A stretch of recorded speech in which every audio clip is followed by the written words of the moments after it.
o lo que es lo mismo, el calentamiento global. ¿Qué es la contaminación con CO2? Bueno, es una amenaza ambiental global, resultado del uso de combustibles fósiles como la fuente energética principal de la humanidad desde el siglo XIX. Es global, afecta a todo el mundo. No es una contaminación local ni regional, es una contaminación de todo el planeta. Pero antes de ver esta amenaza, vamos a checar algunos conocimientos previos. Primero, de química. ¿Qué es el dióxido de carbono? Bueno, el CO2 es el compuesto más oxidado del carbono. Está formado por un átomo de carbono unido a dos oxígenos. Vean estas 4 representaciones. Lo relevante de estas 3 representaciones es de que se nota que el oxígeno, carbono y el oxígeno que forman esta molécula se alinean sobre la misma línea recta. El oxígeno es más electronegativo que el carbono, de manera que estos enlaces carbono-oxígeno son polares, pero dado a que están alineados, que tienen la misma dirección pero sentido opuesto, 2 enlaces polares hacia la izquierda y 2 hacia la derecha, la molécula de CO2 es neutra. Bueno, pero si hablamos un poco más en biología, ¿qué es el dióxido de carbono? Bueno, también podemos decir que es un gas que desechamos los animales, no solo los animales, también los hongos, muchos protistas y protistas y procariotes, ¿sí? Y que ese gas que lo desechamos también lo requieren todos los seres fotosintéticos. El CO2 es una molécula esencial y es probable que haya estado en el mismo origen de la vida, siendo la sustancia a partir de la cual se sintetizaron las pequeñas moléculas orgánicas. En la fase de evolución química que debieron haber estudiado del origen de la vida en Biología 1. ¿Cómo se genera el dióxido de carbono? Bueno, como lo saben de química perfectamente, por combustión de sustancias que tengan entre sus átomos carbono, como son precisamente los combustibles fósiles, gas, petróleo y carbón. Y claro, cuando los quemamos, se genera, además de estos combustibles, se genera además de dióxido de carbono, se genera agua y energía.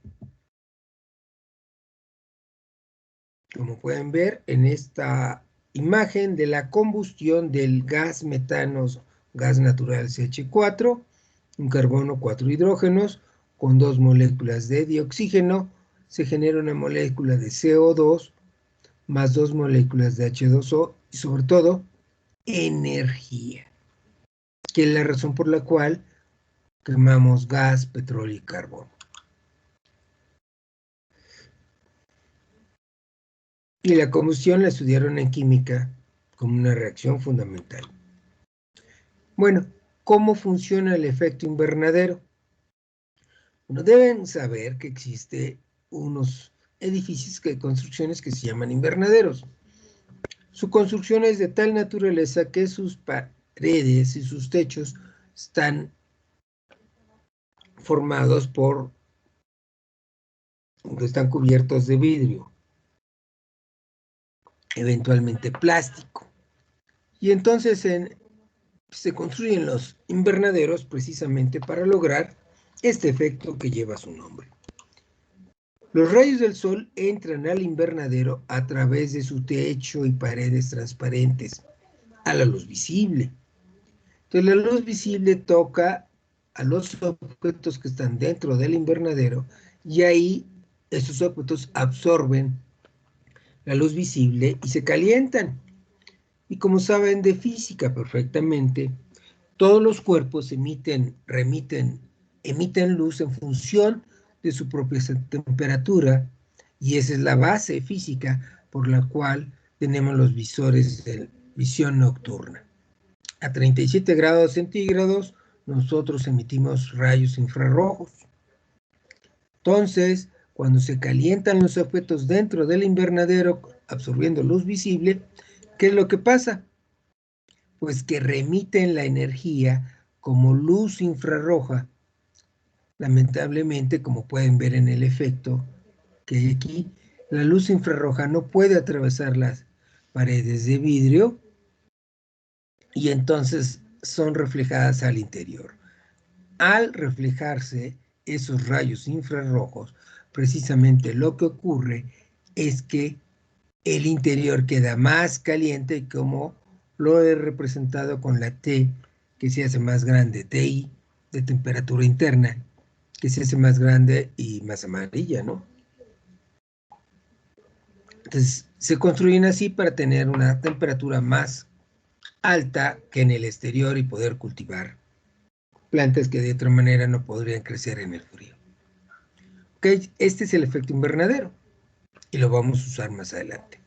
Otro concepto que deben conocer de geografía, de allí que la geografía también sea una ciencia básica de la ecología, y ojalá lo contesten bien en sus reactivos, donde menciona eso. ¿Qué es el clima? Bueno, el clima es el patrón característico de las variaciones diarias y anuales de los factores del tiempo meteorológico a lo largo de lapsos prolongados, digamos décadas o siglos, en ámbitos geográficos específicos. En un lugar geográfico específico, todos los años, durante décadas o siglos, hay un patrón característico de las variaciones diarias de temperatura, de presión, de insolación, de humedad, de lluvia y cualquier otros factores del tiempo meteorológico, y eso es su clima. Y el clima, por supuesto, se caracteriza por esos parámetros que podemos decir que es lluvioso, o es seco, o es ventoso, etcétera, etcétera. Eso es el clima. Sin embargo, hay una analogía que tenemos que hacer sobre el clima y el tiempo. No es lo mismo clima y tiempo meteorológico. No es lo mismo. Los canales de televisión, de radio, hablan de clima y tiempo meteorológico como si fuese lo mismo, y no es cierto. Entonces vamos a hacer una analogía haciendo uso de su conocimiento de química 3. ¿Saben de química 3? Conocen al átomo mecano cuántico. Y resulta que el tiempo atmosférico es azaroso. Por ello tenemos una incertidumbre sobre si en un determinado momento en ese ámbito geográfico va a llover. Ustedes conocen otra incertidumbre permanente, que es la incertidumbre de Heisenberg, que dice respecto al átomo mecano cuántico que no se puede conocer con toda la exactitud que nosotros quisiéramos la posición y la velocidad del electrón en el átomo. En un momento dado podemos conocer muy bien su posición, pero en tal caso no conocemos su estado de movimiento. Podemos conocer muy bien con exactitud la velocidad del electrón, pero entonces no sabemos dónde está. Así que los químicos, cuando ya se logró crear el modelo mecano cuántico, ok, tenemos esa incertidumbre, pues dejemos de centrarnos en conocer con precisión y hagamos lo siguiente. Grafiquemos la probabilidad de estancia del electrón en cierto lugar en distancia al núcleo del átomo. Y entonces, cuando grafican la probabilidad de estancia del electrón, encuentran regiones alrededor del núcleo en el átomo donde es más probable que el electrón se encuentre. Y esas regiones se llaman precisamente orbitales o REMPES, región espacio energética de mayor probabilidad de estancia del electrón. Y son estas gráficas. Así son los climas. Los climas, hay mucho azar ahí, pero podemos definir para los climas esas regiones.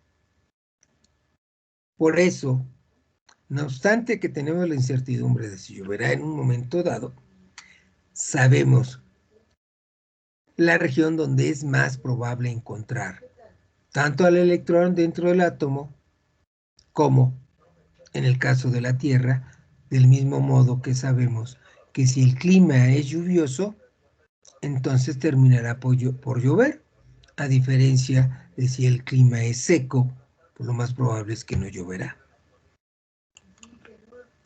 Así, entonces, el tiempo atmosférico es azaroso. El clima, en cambio, está plenamente determinado por los factores geográficos como la latitud, la altitud.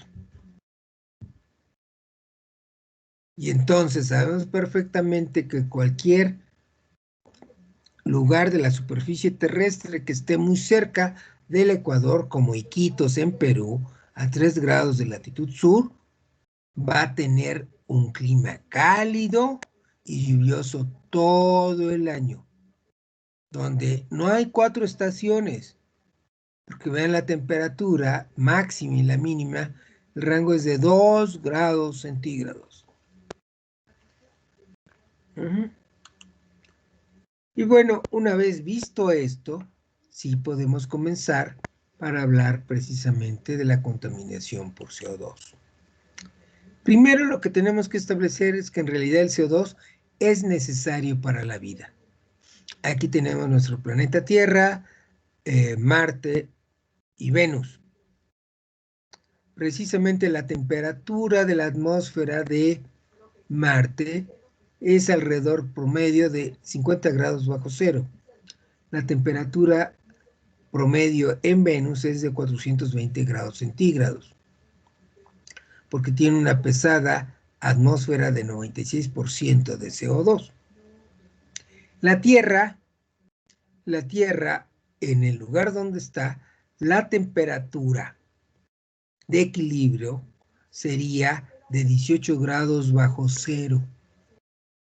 Pero el CO2 es necesario para la vida porque evita el congelamiento de la Tierra. Sin CO2, la temperatura sería 18 grados bajo cero, a diferencia de la temperatura promedio de la Tierra, que es alrededor de 15 grados centígrados. Este es un dato relativamente antiguo, pero no hay mucha diferencia. El punto es que el CO2 fue esencial también para el mismo origen de la vida, porque de él, del CO2, se formaron todas las moléculas biológicas y también la diferencia química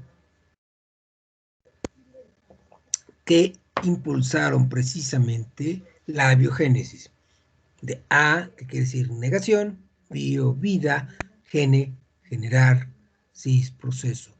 El proceso de generar vida cuando no existe. Es decir, el origen de la vida, tal como lo estudiaron en Biología 1. Y bueno, lo que ocurre aquí, entonces, del CO2 se forman pequeñas moléculas orgánicas, empieza a haber evolución química, se forman aminoácidos, azúcares, bases, luego empiezan los polímeros y hasta que se forman los primeros seres vivos. No vamos a entrar en más detalles, solo que el CO2 fue también esencial para el origen de la vida. Entonces, ¿quién habló del papel del CO2 en la temperatura de la Tierra? Es un científico muy conocido por ustedes, Svan Arrhenius. En 1895 publicó un artículo en sueco y un año después en inglés, porque nadie leía sueco en aquellos años en ciencia, y se llamó en inglés precisamente sobre la influencia del ácido carbónico, como le llamaban al CO2 antes, en el aire, la influencia del ácido carbónico en el aire sobre la temperatura del terreno, donde precisamente Svan Arrhenius señala al CO2 y al agua como sustancias capaces de calentar la superficie terrestre basado sobre mediciones de sus propiedades radiativas. Es decir, de absorber y remitir luz. Y bueno, a él le dieron el premio Nobel, no por esta causa, sino por precisamente definir la primer tipo de sustancias ácidas y básicas. ¿Se acuerdan? El primer criterio de ácidos y bases es el de Svan Arrhenius, ácidos y bases de Arrhenius. Y claro, en biología 1 hablaron de él porque es el publicitador más importante de la hipótesis meteórica, es decir, de la teoría de la panspermia como origen de la vida.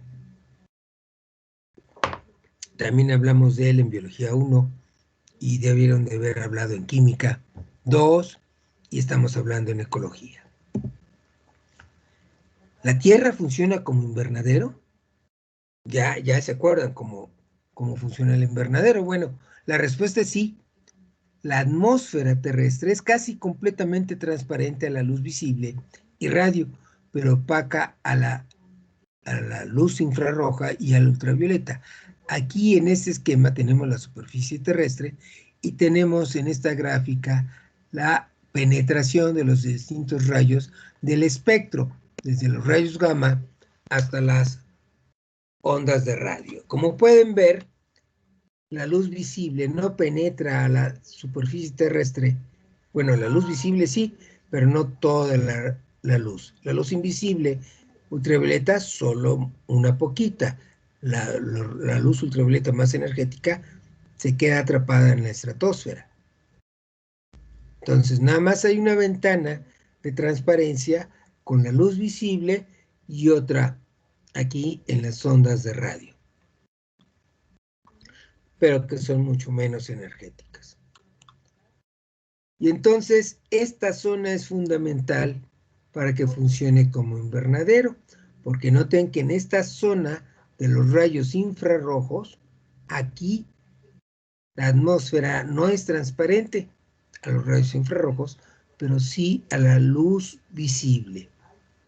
Así que el efecto invernadero terrestre existe. De la luz incidente parte, viene aquí los rayos del sol, de la luz incidente parte se refleja a la atmósfera superior. El resto entra y se absorbe en la superficie terrestre o se refleja en la superficie terrestre y regresa al espacio. De la luz visible que es absorbida y que calienta la superficie, ¿sí?, parte de ella se remite al espacio como rayos infrarrojos, pero los gases de efecto invernadero evitan que salgan todos los rayos infrarrojos. De allí que la opacidad a los rayos infrarrojos hace que la atmósfera terrestre y por lo tanto también su superficie se calienten. Entonces, ¿qué son los gases de efecto invernadero? Pues gases, ni modo que sean aceitunas, ¿no? Son los gases que, siendo transparentes a la luz visible y opacos a los rayos infrarrojos, cuando estos gases están presentes en la atmósfera, la calientan. Y entonces el gas de invernadero más importante es el CO2. Los datos que tengo de esta gráfica no están, un poco anticuados, tienen unos más de 5 años, pero actualmente la concentración de CO2 en la atmósfera es de 425 partes por millón. Y no lo actualicé porque pues, los demás datos no los pude conseguir en estos días porque pues tenemos mucho trabajo. Entonces, el poder de calentamiento de gas de efecto invernadero, la unidad es lo que calienta el CO2. Entonces, el poder de efecto invernadero del CO2 es la unidad. Y tenemos otros gases. El segundo gas en importancia es el metano, que tiene un poder de efecto invernadero de 21 veces la del CO2. Y existen en la actualidad aproximadamente 1880 partes por 1000 millones, Como recuerdan de Química 1, ppb es partes por billón en inglés. En realidad son 1000 millones. 1880 partes por 1000 millones de moléculas de aire. Tenemos también aquí el poder del N2O, que tiene un poder de 310, y hay 350 partes por 1000 millones. Tenemos el poder del hexafluoruro de azufre, que es un gas que lamentablemente se usa como aislante gaseoso en los aerogeneradores, que es lo que hace que producir energía eléctrica con el viento pueda resultar contraproducente. Porque este gas se introduce en el aerogenerador para evitar que haya cortocircuitos. El problema, hay muy poquito en la atmósfera, son 8 partes por trillón, es decir, 8 partes por millón de millones, por billón en español. Y hay muy poquito, pero tiene un poder de calentamiento de 23.500 veces la del CO2. Entonces, si este gas se sale de los aerogeneradores y pasa a la atmósfera, no nos va a servir de nada obtener energía eléctrica del viento. Valdría más producirla quemando combustibles fósiles. O sea, las cosas en la vida son mucho más complejas de lo que uno cree. Y algo que parece bueno no necesariamente es bueno. Todavía no sabemos con precisión si esto va a ser completamente nefasto para la existencia de la vida y para la amenaza, para esta amenaza ambiental.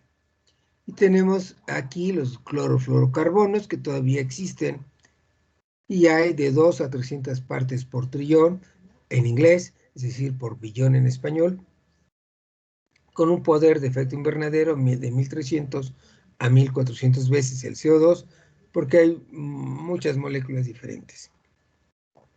Entonces, este es el poder, K es igual al potencial de calentamiento a 100 años. Y bueno, ¿quién aportó pruebas del calentamiento de la Tierra? Arrhenius planteó: el CO2 en el aire influye en su temperatura global en 1895. En 1938, Guy Callendar publica la primera evidencia del calentamiento atmosférico, en ese tiempo, en 1938, y en un segundo artículo en 1961. Aquí están las gráficas de Callendar en rojo, la de 1938, y en azul claro la de 1961. Como pueden ver, sus datos indican cierto calentamiento. Las líneas en negro son de otro estudio más reciente, de 2012, donde se ve que las medidas que hizo Callendar en el 38 y en el 61 se sobreponen a las que se han obtenido por otros grupos de investigación. Y hay un pequeño calentamiento.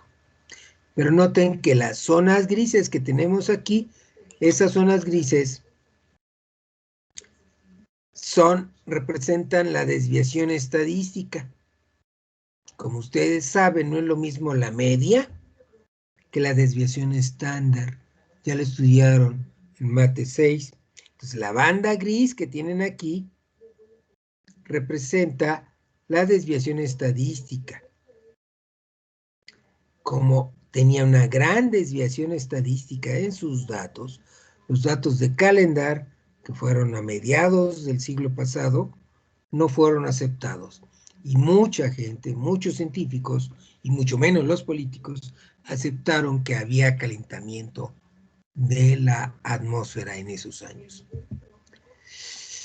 Y bueno, si uno aceptaba sus datos, decía, bueno, había cierto calentamiento, pero también crecía la concentración de CO2 en el aire, porque si el CO2 va a calentar el aire, pues también tiene, y hay cierto calentamiento, debe haber más CO2. Y es ahí la intervención de Charles D. Keeling, que en 1958 comenzó a medir la concentración diaria de CO2 en la isla de Mauna Loa, en medio del Océano Pacífico. La gráfica lleva su nombre. En el eje vertical tenemos la fracción de CO2 en aire seco y en el eje horizontal, el año. Y hace mediciones a lo largo del año, y a lo largo del año las mediciones aumentan y bajan según las estaciones del año, precisamente. Pues aquí tenemos la gráfica de Keeling desde el año 1958 a 2018. ¿Está aumentando la concentración de CO2 en el aire? ¿Alguien quiere contestar? ¿Qué nos dice esta gráfica? Hernández. Bien, te escucho. Es que está aumentando, ¿no? Ajá, eres Oscar, ¿no? No, Hernández Sayas. Oh, bueno, sí, Jair. Es que hay 3 Hernández. Ok, efectivamente. Sí, está aumentando.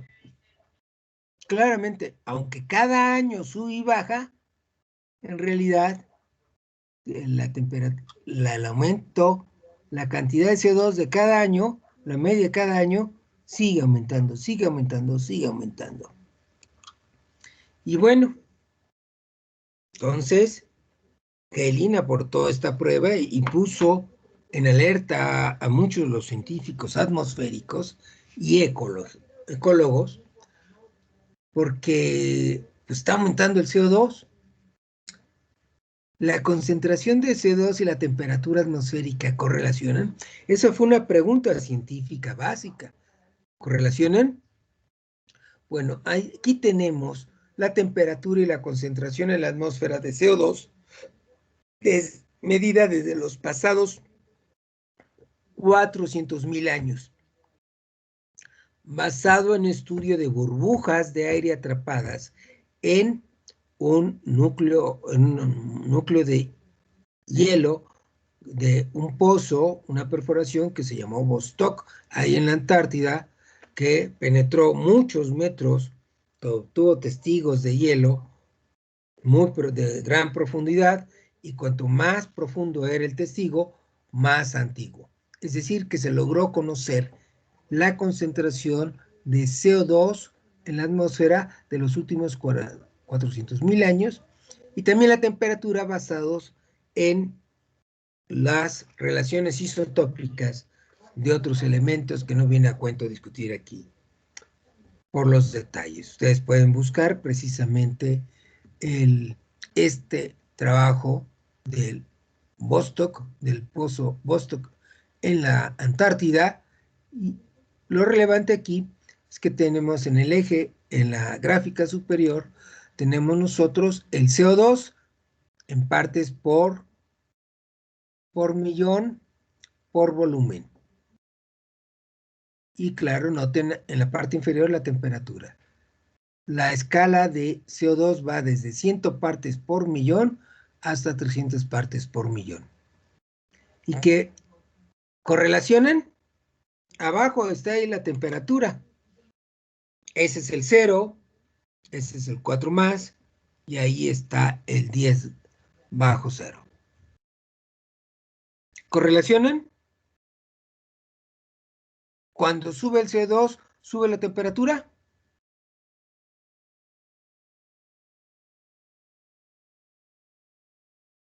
¿Alguien quiere participar? ¿Alguien quiere decirme? Yo, Cruz García. Cruz, te entiendo. ¿Ulises? Así como va subiendo, sí, Ulises, así como va subiendo la temperatura, también va subiendo el nivel de dióxido de carbono. Y cuando baja el CO2, ¿qué pasa con la También temperatura? disminuye. También disminuye. Entonces, Son sí como que así correlacionan. son como correlacionadas. ¿Sí? Co quiere decir que se acompañan. Y relacionan que hay una relación acompañada. Se mueven de manera semejante. Entonces, el CO2 y la temperatura oscilan en concordancia. Este fue un hecho establecido el siglo pasado con estos estudios de testigos de hielo, tanto de la Antártida como de Groenlandia, y demuestra que hay concordancia. Ahora el punto es, ¿ha aumentado la temperatura? Bueno, resulta ser que en el año de 1880 se empezó a registrar la temperatura en suficientes puntos de la superficie terrestre como para poder estimar la temperatura promedio anual de la Tierra. Entonces, de esos datos que tenemos desde 1880 hasta casi 2020, tenemos esta gráfica que está listada de las variaciones estadísticas en la línea roja para facilitar precisamente la visualización. ¿Sí ha aumentado la temperatura? ¿Ha aumentado la temperatura? Aquí está la gráfica en rojo. ¿Ha aumentado? Sí. Sí. Sí, Esta gráfica está tomando la temperatura promedio de estos años, de base de 1951 a 1980, es la base. Y la temperatura de 1880 era 18 centésimos abajo de este promedio. Pero desde la década de 1880, la temperatura promedio global de la superficie se ha elevado poco más de 1 grado. Todo esto que corresponde a 1 grado, 1 centésimo de centígrado. Desde el promedio base de la década del 50 al 80, ha aumentado 83 centésimos de grado. Estos son datos de observaciones que se han hecho en todo el planeta. ¿Ha aumentado la temperatura? Esta gráfica dice que sí. ¿Cómo han sido los últimos años? Los últimos 5 años. Los más cálidos. Entonces tenemos aquí la imagen en el planeta Tierra, en la superficie terrestre, de las zonas que cuanto la temperatura es más alta de lo normal, se muestra en rojo, y cuando hay temperaturas más bajas de lo normal, se muestran en azul. Y como pueden ver, Asia, Europa, América, sobre todo Eurasia, están en una mayor temperatura. Se ha calentado, son los más cálidos. Estos son los años. Esta imagen y este estudio es de 2014 al 18. Bueno, alguien de ustedes me va a decir, pero eso ya es viejo, estamos en el 21. Bueno, por si dudan de mí o por si dudan de estos datos. Los 10 años más calientes desde que medimos la temperatura de la Tierra son estos. ¿Qué dice esto en inglés? ¿Alguien lo puede leer? ¿Lo puede traducir? Ya son casi bachilleres, chicos. ¿El récord de años de calentamiento global? Sí, son el récord global de los años más calientes. Los años más calientes sobre el registro global. ¿Sí? Los últimos 5, ¿cuáles son? El último dato aquí es del 18, 17, 16, 15, 14. Son los últimos 5 años de este estudio. Los últimos 5 años son los más calientes. El más caliente de todos, 2016. Ay, claro, algunos de ustedes me van a decir, pero el último dato de la gráfica es del año de 2018. Sí, tiene razón. ¿Cuál es el dato de 2019? Los 10 años más calientes desde que medimos la temperatura. ¿Cuál es el año más caliente? 2016. ¿Y el segundo? 2019, el tercero, 15, 17, 18. O sea que los 5 años más cálidos desde que medimos la temperatura son los últimos 5. Y eso fue en la gráfica del 2018, eso fue el encuentro, los datos de esta gráfica de 2019. Y claro, cual todavía alguien me podría decir, sí, pero estamos en el año 2021. ¿Cómo nos fue en el año de la pandemia? 2020. El año más caliente desde que medimos la temperatura fue el año de la pandemia. Aquí tienen otro estudio independiente al anterior, con datos independientes, que miden la anomalía de temperatura global comparada respecto a la década de los años 1951 a 1980, en el promedio de estos 3 décadas.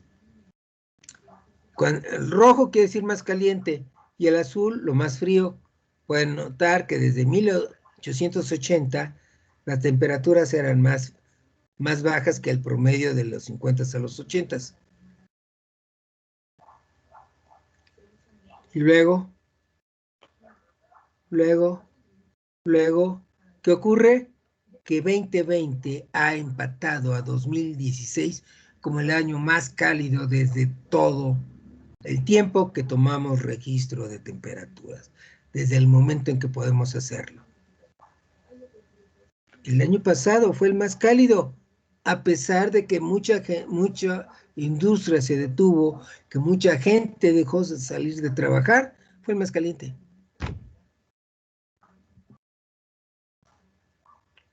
¿Puede haber alguna duda del calentamiento global? ¿Puede alguien decir que no hay un calentamiento de la Tierra?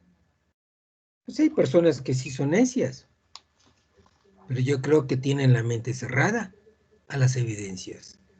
No hay peor ciego que el que no quiere ver. ¿Por qué es importante el aumento mostrado? Dígame por qué. Porque el calentamiento global causa el cambio del clima terrestre. Por eso. Y claro, ¿qué es el cambio climático? Bueno, es en realidad la amenaza ambiental global que consiste en que los climas prevalecientes se tornan más cálidos y secos. Asimismo, el tiempo meteorológico se hace más caótico y extremoso. Siempre ha habido sequías, siempre ha habido inundaciones. El problema es que ahora las sequías son más impresionantes, más prolongadas. Las inundaciones son mucho más violentas. ¿Eso es bueno o es malo? Pues en realidad es malo, porque provocan muchas consecuencias. Hay muchas consecuencias derivadas del calentamiento global. Solo voy a mencionar una lista que tiene este número de elementos porque es el espacio que tenía la diapositiva. Consecuencias del calentamiento global. No necesariamente en orden. ¿Ok? Acidificación de los océanos. Extinción acelerada de especies. Desaparición del océano Ártico. Fusión de los glaciares. Aumento del nivel del mar. Mayor fuerza de las tormentas. Desertificación. Mayor número de incendios. Mayor respiración en el suelo. Y varias otras más. Y bueno, lo que pasa es que no me cupieron más.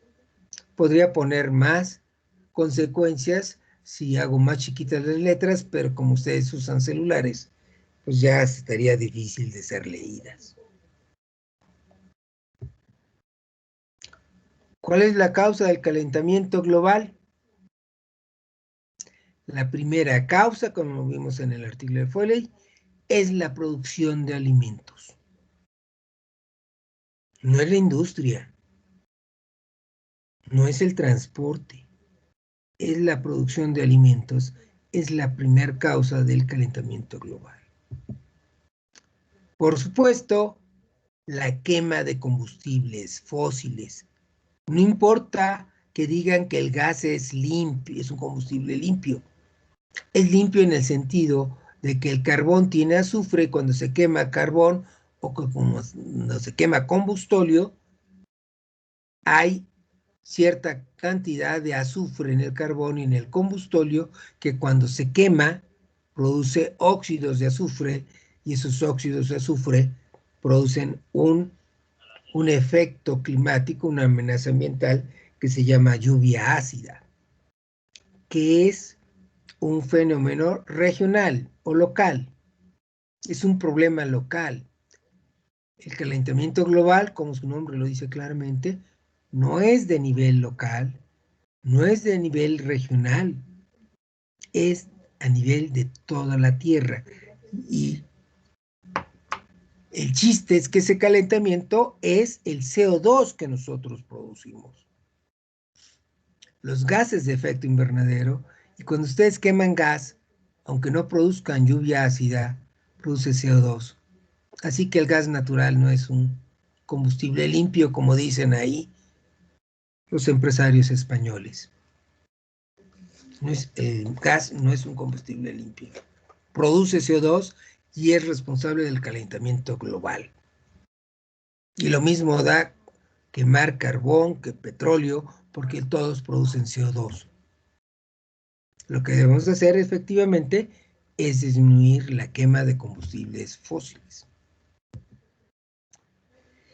La tercera causa del calentamiento global es el cambio del uso del suelo, como en este caso esta imagen trágica de un bosque que ha sido talado completamente. Cuando los biomas son sujetos a esta alteración de destrucción masiva. En el suelo hay materia orgánica almacenada y hay organismos desintegradores. Cuando ocurre este daño, esos microbiota del suelo empieza a aumentar la respiración. Como saben de biología 1, en la respiración, un gas derivado de la respiración es el CO2. Se quema la materia orgánica por los microbiota del suelo y produce CO2. Así que estas son las tres causas que precisamente originan el calentamiento global. Sin embargo, ¿cuál es la causa última del calentamiento global? Como lo sabemos del artículo de Foley, es el crecimiento de la población humana. En el año 1800 éramos 1.000 millones de humanos. Allá a principios del 20, en el año 27 del siglo pasado, ya éramos 2.000 millones de humanos. En 1960 ya se había aumentado otro 1.000 millones y ya éramos 3.000 millones. En 1974 ya había 4.000 millones de humanos. En 1987 llegamos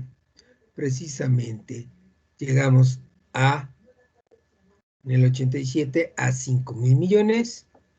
En el 99, más o menos poquito antes de que ustedes nacieran, 6.000 millones de humanos. 2012, 7.000 millones.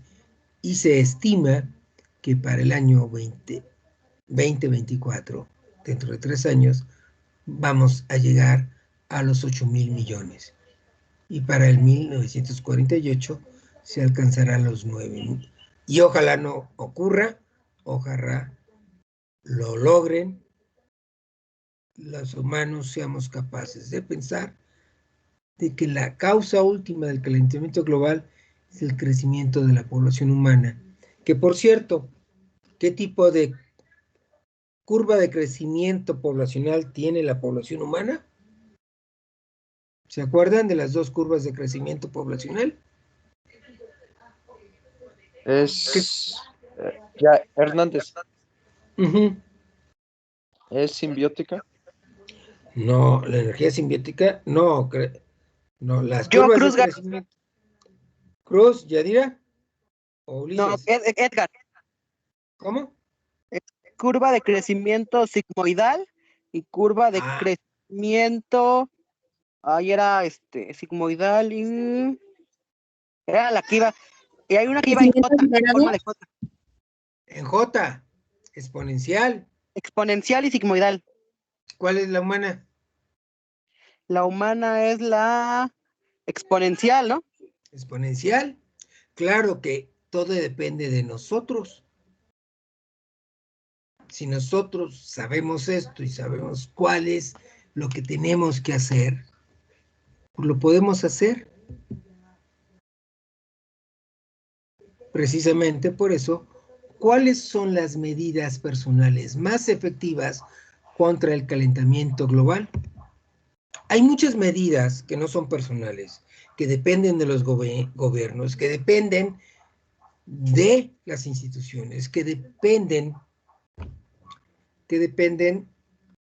de las organizaciones sociales, de las empresas. Pero lo que pasa es que ni ustedes ni yo tenemos control sobre lo que hacen todos los gobiernos, ni todas las empresas, ni todas las instituciones.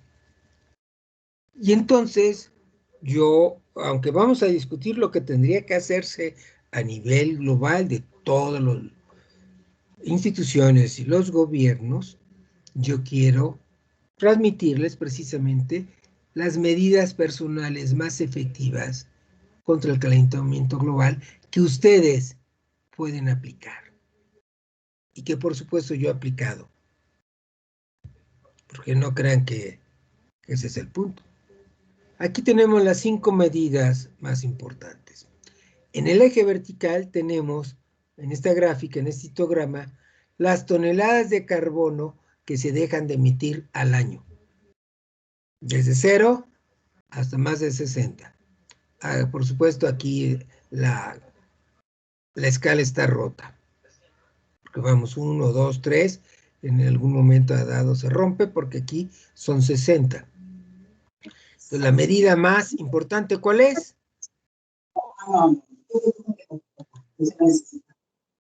La más efectiva, ¿cuál es? Es tener menos hijos. Tener menos hijos. Cada hijo ustedes pueden planear en su proyecto de vida tener X hijos, los que quieran, pero ustedes podrían contribuir. Con cada hijo menos que tengan, pueden reducir la emisión de 60 toneladas equivalentes de CO2 cada año. Bien lo dijo, ya La medida es no tener auto personal. Muy bien de tu padre, Paulina. Cierren por favor el micrófono. Tercera medida, evitar un vuelo transatlántico. Cuarta medida, usar energía verde.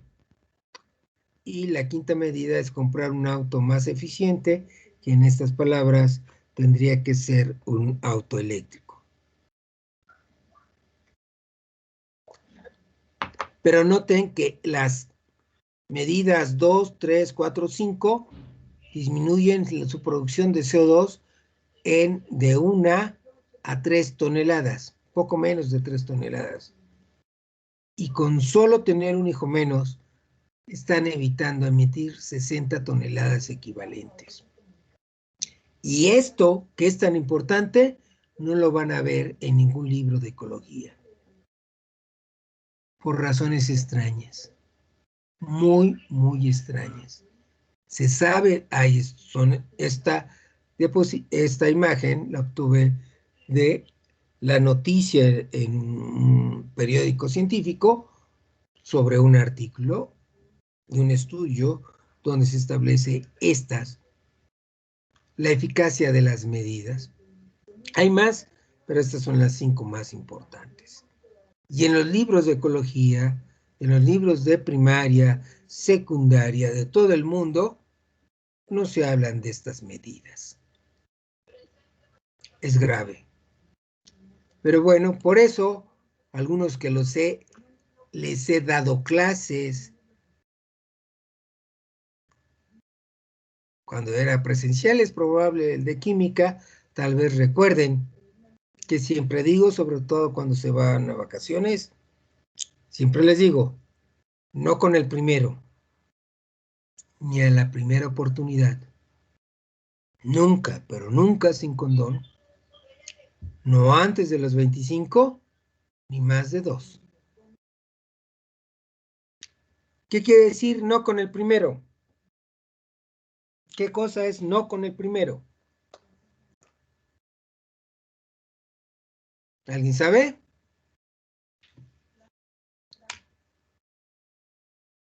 No con el primer humano que se aparezca junto con ustedes, van a tener relaciones. No es con el primer hombre o mujer, según lo que sean ustedes, es que van a tener relaciones.